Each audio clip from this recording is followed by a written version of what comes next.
Now let's bring in Dan Hoffman. He's a Fox News contributor and former CIA station chief in Moscow, Russia. Dan, so good to see you. Thank you for being here. I want to start off with, what is the significance of a drone attack that was launched over the weekend here by Ukraine? It was among its largest, over 150 drones launched into Russian territory, attacking its energy infrastructure. What do you make of that attack? Obviously, Russia counterattacking, but they're specifically going after their energy infrastructure for a reason here. Yeah, they are. Ukraine has built out an indigenous drone capability that has allowed them to strike targets deep inside Russia.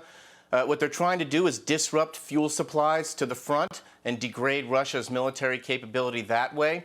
They also know that Russia relies on the export of natural gas and oil to China and India, among other nations, and they're trying to disrupt Russia's ability to export oil and gas and enjoy the kind of revenues that they need to carry on this brutal war against Ukraine.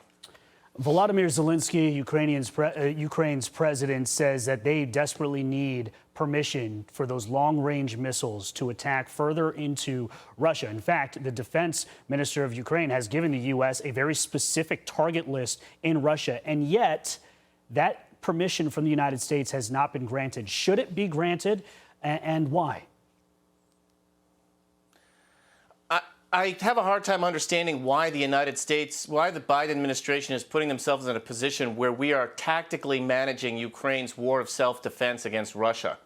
I think far better for us would have been simply to give Ukraine the ATACMS, long-range artillery. We've given them HIMARS. The British have given them Storm Shadow long-range artillery, and let the Ukrainians figure out how they want to use those weapons themselves. Of course, they're going to strike military targets. That's what they've been doing heretofore. The Russians, by contrast, are launching attacks against kindergartens, and we know they've hit maternity wards and neighborhoods and hospitals. The idea that we would be approving target lists, I just don't think makes sense militarily, for sure, nor does it make sense politically. Now the Russians believe that the United States is really behind this proxy war, is the way Putin likes to frame it. And I don't think that's a good look for the United States of America. All really good points, Dan. Now let's talk about this stage of the war that's happened over the last month. Ukraine making that surprise invasion of Russian territory, taking control of 500 miles about of territory in Russia. And then you've got the Russians, though, responding, trying to take over a very key city in the Donetsk region at the same time. Where do you see this land war at this stage and its significance?